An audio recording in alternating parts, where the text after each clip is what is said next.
Seja muito bem-vindo à programação da TV Dedê, seja muito bem-vindo à programação da Casa de Vovó Dedé. Eu sou Hamilton Nogueira e, como você já sabe, todas as quintas a gente disponibiliza uma nova edição do programa Acordo, Nós em Rede, porque a gente acredita que cada um é um nó fundamental nessa imensa rede de conhecimento. Estamos aqui, portanto, valorizando a cultura, valorizando os bons conteúdos e valorizando você. O tema para a nossa conversa dessa quinta-feira hoje é o conflito Rússia, Ucrânia e resto do mundo. E a gente tem o prazer de receber aqui no estúdio Matheus Atalânio, que já esteve aqui conosco mais de uma vez, e ele é especialista em relações internacionais. Matheus, muito obrigado por estar aqui conversando com a gente mais uma vez e dividindo esse muito que você sabe e que agora é colocado aí à disposição das pessoas, porque é um novo conhecimento, são novas questões surgindo. E eu digo que é novo porque entra um ente nessa equação que pode parecer muito antigo, vamos falar em termos de 50 anos, mas quando você olhar a história, é super novo, que é a União Europeia. Esse novo conceito de ajuntamento de países e de Estados-membros. Mas eu quero começar com a seguinte provocação muito simples, muito singela. Está terminando a pandemia, começa uma guerra. É muita emoção para esse planeta, né? Em primeiro lugar, eu vou logo lhe agradecer mais uma vez esse convite, agradeço também a TV Dedê, a Casa de Vovó Dedé como um todo. Fico muito feliz, muito honrado por estar aqui mais uma vez no programa. E, bom, quanto à sua pergunta, realmente é uma pergunta crucial, né, nesse debate, que é um debate internacional, é um debate regional no plano da Europa, mas é um debate que, acima de tudo, está ficando um debate global, né? Está ficando um debate que consegue nos tocar em todas as maneiras que a globalização vai nos permitir, né? Saímos aí, estamos aqui ainda num momento, ainda tem doença, ainda tem pandemia, né? Hoje, 1º de março, né, data da gravação desse programa, ainda temos uma pandemia, temos outras doenças aparecendo, temos outros trabalhos, né, em matéria de saúde ainda hoje, né? Mas o que chamou nossa atenção nos últimos dias foi o conflito armado entre Rússia e Ucrânia, iniciado naturalmente pela Rússia, mas que vai gerar aí, se a pandemia já gerou no âmbito do FMI, do Banco Mundial, uma série de trabalhos, né, com as perspectivas, né, dentro da agenda de 2030 da ONU, uma série de mudanças, né, nas perspectivas, nos projetos, nos trabalhos. Eu acho que, sobretudo quando a gente fala em redução de desigualdade, né, em redução, em combate à pobreza, à fome, né, eu acho que atualmente nós vamos nos encontrar aí numa crise ainda mais generalizada. Ainda mais porque a Rússia, até o dia de hoje, pelo menos tem escalado, né, no plano das relações internacionais, uma teoria interessante, a gente fala da teoria da escalada, né? Dentro de um conflito armado, a Rússia ela já tem galgado vários passos, né, mesmo com um pouco mais de 5 dias de conflito, né? Chegando, inclusive, à ameaça atômica. Chegando à ameaça de armas de destruição em massa, né, como a gente bem vê pelo noticiário, sobretudo no noticiário ocidental, né? O que é complexo, a meu ver, Hamilton, é que nós estamos saindo, né, ainda mais no plano brasileiro aqui, nós estamos saindo de uma crise, estávamos em uma crise econômica, vem uma crise de saúde, uma crise sanitária. Uma crise política que não termina nunca.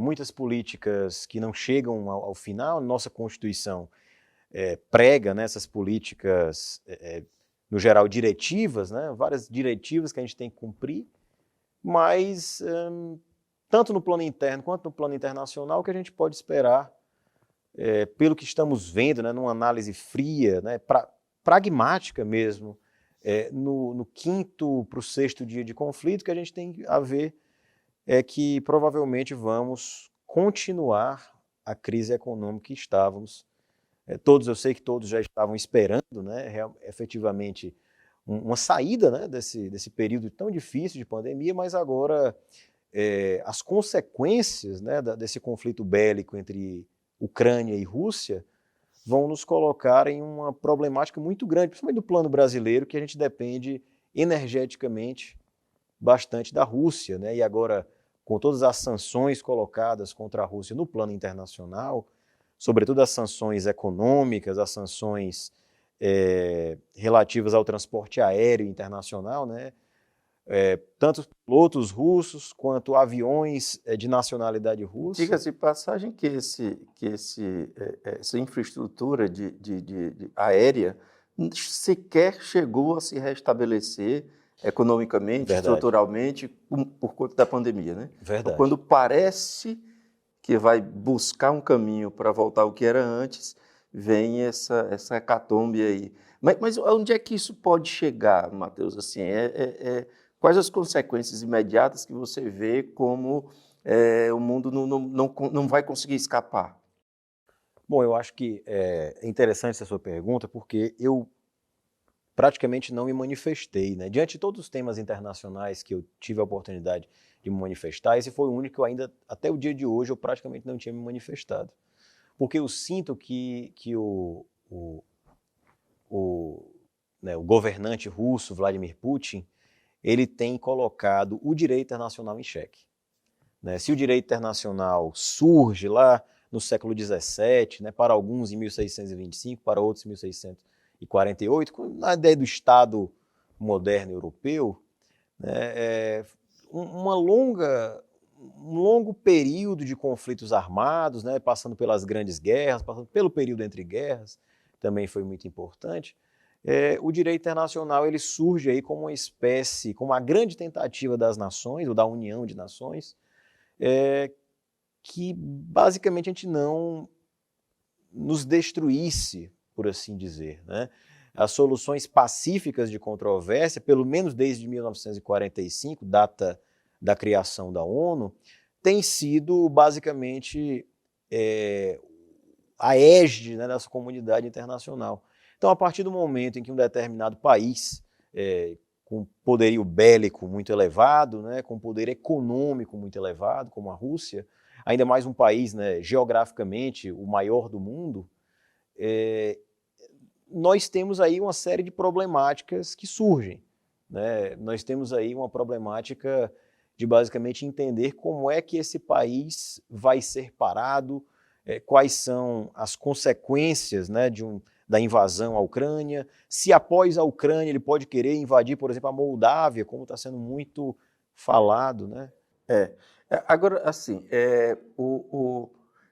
a preço de hoje, a Ucrânia não faz parte da União Europeia e nem da OTAN.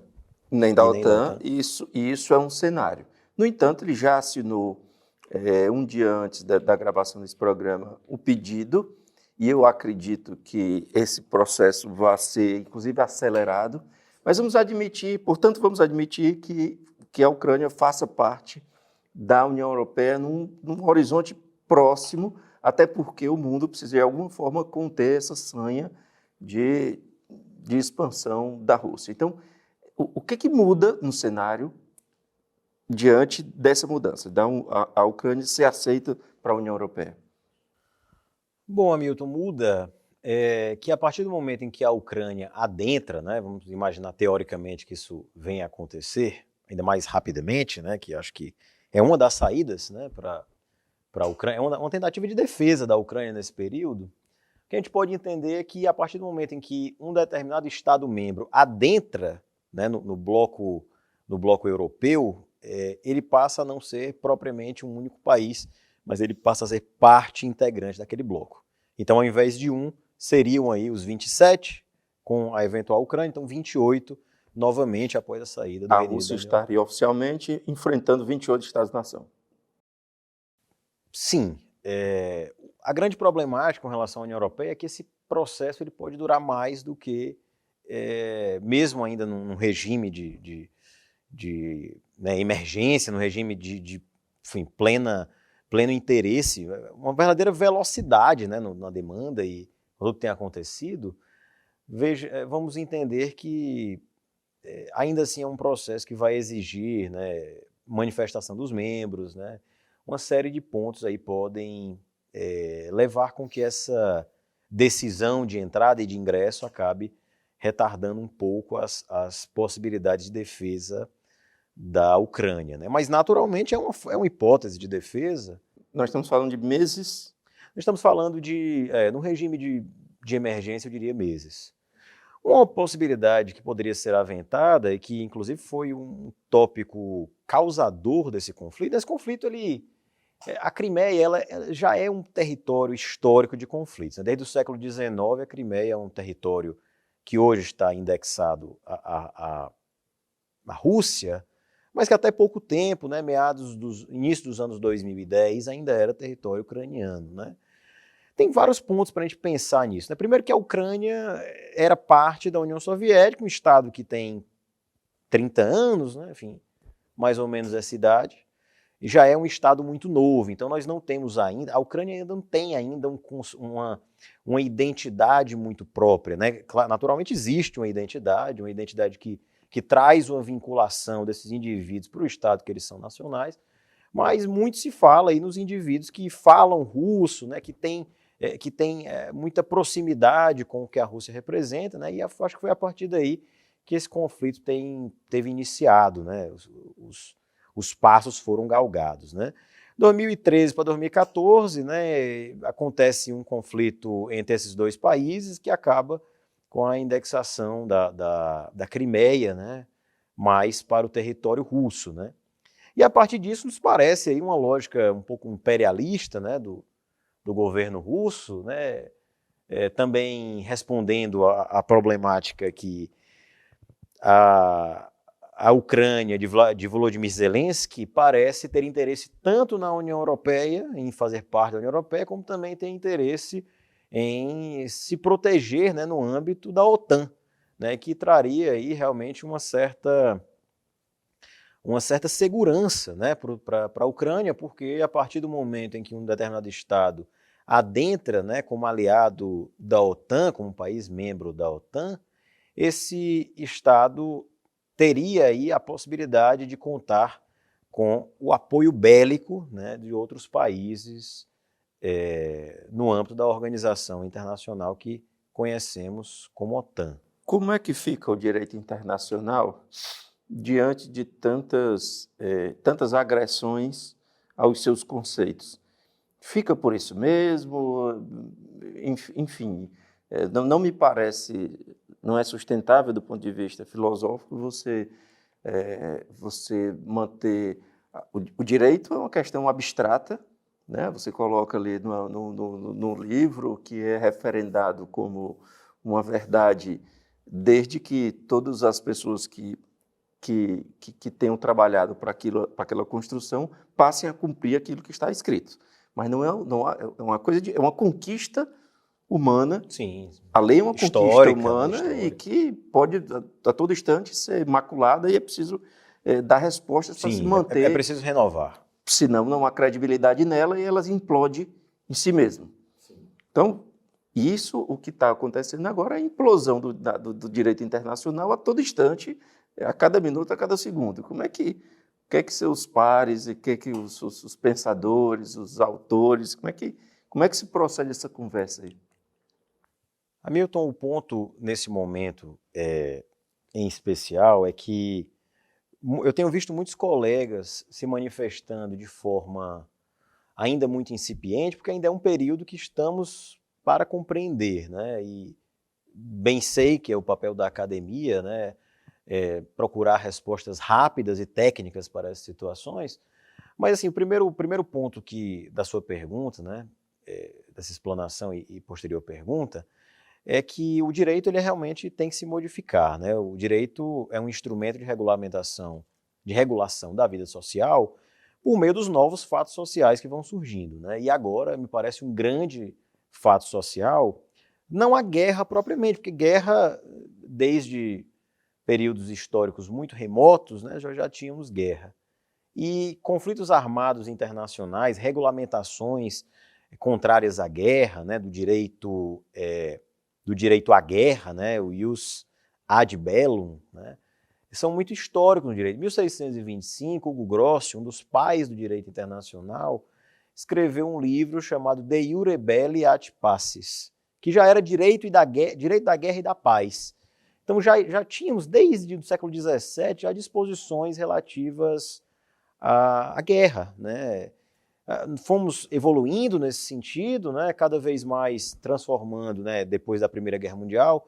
Nós tivemos aí um período em que a guerra já não era era um meio a ser evitado. Depois, no Pacto Briand-Kellogg, em 1928, passou a ser um meio desaconselhado. Em 1945, a guerra passou a ser um meio ilícito de solução de controvérsia. Então, em relação ao direito, à questão da guerra em si, nós temos aí disposições, tanto na entrada da guerra, para o início da guerra, né, disposições conceituais de guerra, direito de Haia.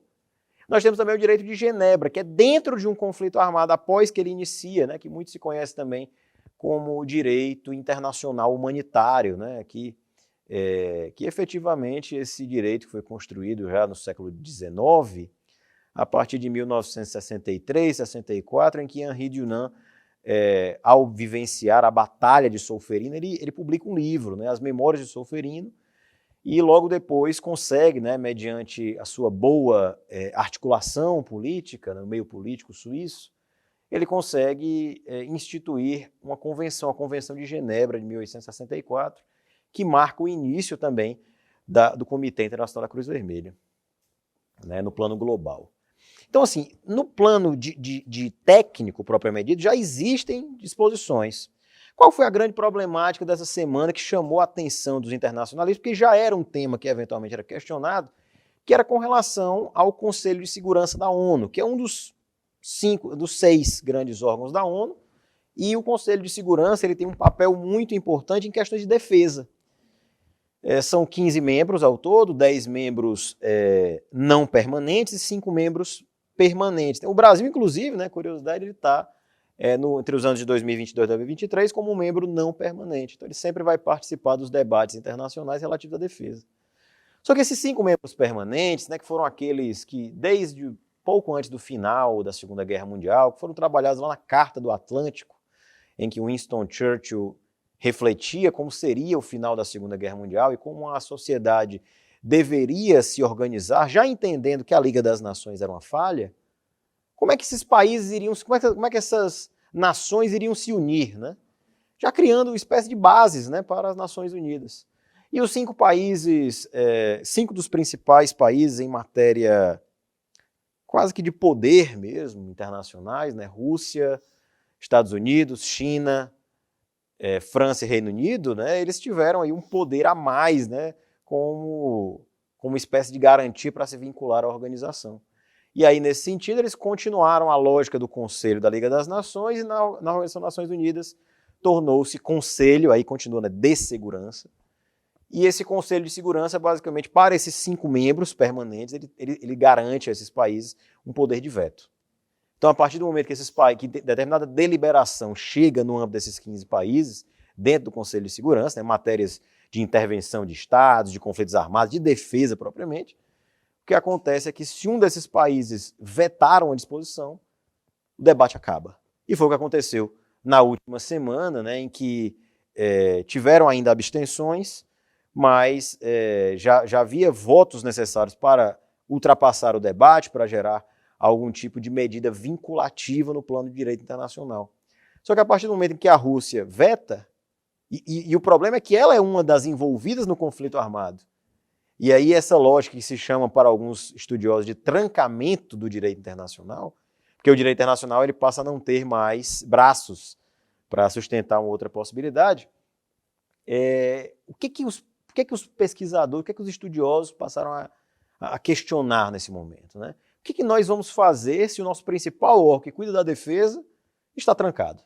Né? E aí, em 1950, a época da Guerra da Coreia, né, a Resolução 377 da Assembleia Geral da ONU, que é esse órgão, é o maior órgão, né, da instituição, que ao invés de simplesmente 15 países, todos os 193 países, né, presentes na instituição, eles se manifestam com um quê de igualdade, né, pelo menos uma igualdade do ponto de vista formal, se manifesta, né, voz e voto, né, aquela lógica bem tradicional, jurídica. Né. Dentro do âmbito da Assembleia Geral da ONU, né, houve uma reunião extraordinária, né, poucas reuniões extraordinárias aconteceram, invocando esse princípio das relações internacionais, United for Peace, né, Unidos pela Paz, que vem lá da época de 1950, da época da Guerra da Coreia, com o objetivo de, entendendo que existe um eventual trancamento do Conselho de Segurança, ou do direito internacional como um todo, quais serão as medidas que a Assembleia Geral pode assumir com o objetivo de regular, de alguma forma, a sociedade internacional. E aí, o que nós temos visto, né, nos últimos dias, né, inclusive pela votação, pelos debates de ontem, é que a Rússia tem ficado muito isolada, né, no plano internacional. Uma série de sanções já foram tanto colocadas econômicas quanto simbólicas, né? Esportivas ali. Econômicas, simbólicas, algumas que, por exemplo, essa da aviação internacional, né, do plano do transporte aéreo internacional, elas geram complicações imensas, né, porque ainda mais em um país que grande parte do seu território é água, né, e as viagens via marítima demoram muito mais que as viagens a via aérea, pode gerar muita complicação em uma série de pontos para o governo russo, né?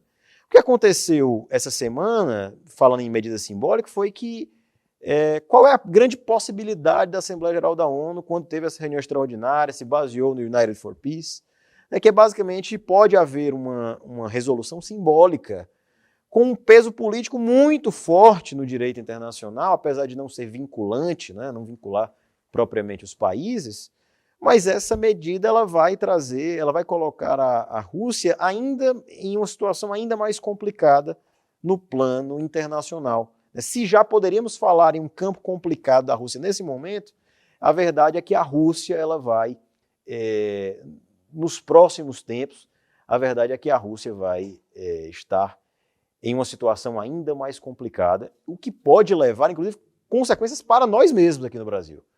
Consequências energéticas, né?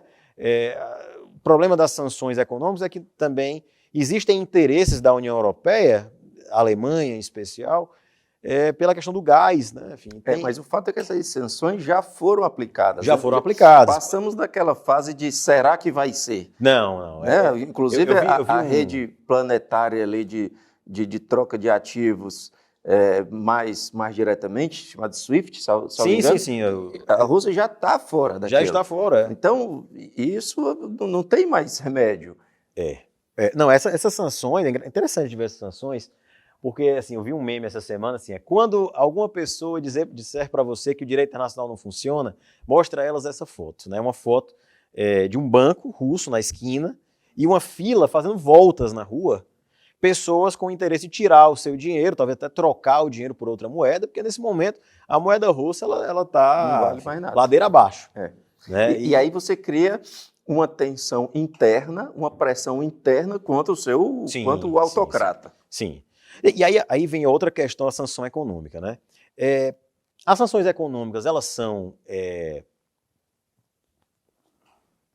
elas funcionam de maneira automática, elas são implementadas de maneira automática, mas elas vão apresentar efeitos de maneira automática? No geral, não. No geral, elas vão durar aí entre 15 e 20 dias para começarem a operar os efeitos que se esperam. E até chegar a um ponto catastrófico. Ponto em que a Rússia talvez não tenha mais dinheiro, não tenha mais, não tenha mais recursos para permanecer na guerra. Então, sim, é uma estratégia do plano internacional de basicamente isolar a Rússia nas suas relações, foi uma estratégia que vejo de maneira muito positiva. Infelizmente, ainda tem um conflito armado perdurando. E nós não sabemos qual é o grande interesse do governante russo. Pode ser um interesse curto, simplesmente tomar aquele território, tomar esses territórios das duas cidades que ele indica que são territórios independentes, né? A região de Donetsk e a região de Lugansk, ou Luhansk, né? Pode ser só isso.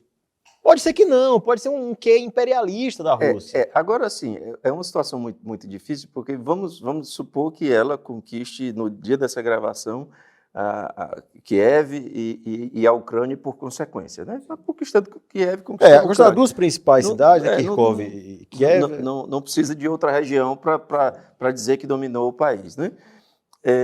Ainda assim, não significa que a comunidade internacional vai dizer, bom, acabou o conflito, a Rússia ganhou, vamos liberar das sanções. As sanções devem continuar até para que não haja escalada para outros estados-nação. Então, a gente pode estar vendo o início do fim da era Putin.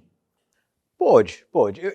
Muito se questiona, né, entre ontem e hoje, o Harari, né, Yuval Noah Harari, eu acho que um dos grandes nomes... Chegou a dizer que o Putin já perdeu, né? Chegou a dizer que o Putin sai dessa situação em perda total, catastrófica, né? Eu não vejo propriamente... Eu entendo o que ele quis dizer, eu até acho que o Putin, no plano internacional, ele realmente vai sair perdendo desse conflito, mas no plano interno, talvez ele seja visto de forma distinta, o que pode gerar uma preocupação ainda maior para as relações, ou melhor, para a sociedade internacional nos tempos futuros, nos tempos vindouros, né? Isso porque pode eventualmente parecer, sobretudo pelos discursos que ele tem colocado publicamente, que ele está realmente fazendo uma missão de paz, uma missão baseada na paz para garantir os direitos, né, dos indivíduos que se consideram russos mesmo em território ucraniano. O que... a velha e boa narrativa. A velha e boa narrativa, né? Pelo menos nos parece, até esse momento, que é uma grande narrativa da Rússia e que a Rússia ela tem se colocado no plano internacional como, olha, eu estou fazendo o que é certo, vocês todos do mundo inteiro estão fazendo o que é errado. Né? Ela está realmente numa narrativa totalmente diferente, mas acontece no plano internacional, quando a gente fala em conflitos armados, enfim, a história é contada pelos vencedores, né?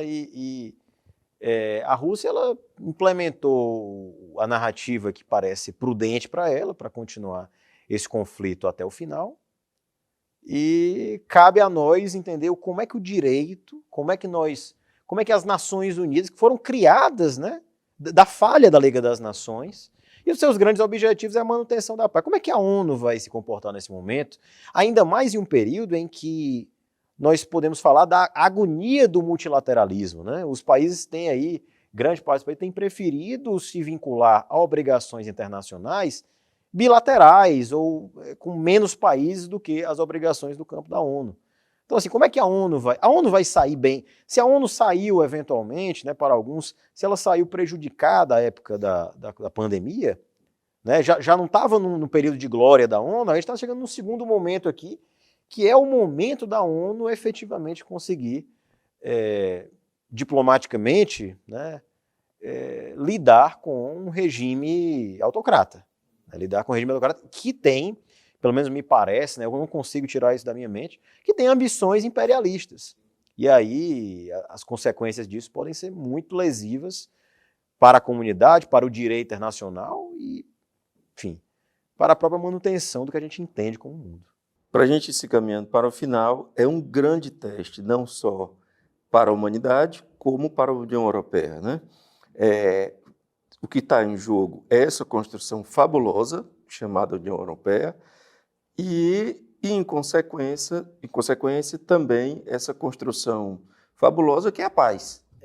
Paz entre os povos, desde que cada Estado-membro, cada Estado-nação, consiga e queira trabalhar em prol do seu próprio Estado sem ter que estar invadindo Estado alheio.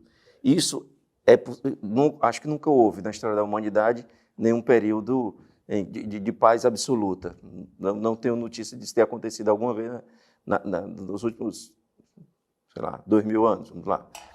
Então, se isso, enfim, é um momento crucial de separar a esperança de uma paz relativa de um novo período de intervenção, etc. E cabe, Hamilton, interessante falar disso, cabe ao direito internacional, aqui não especificamente a ONU, mas as cortes internacionais, né?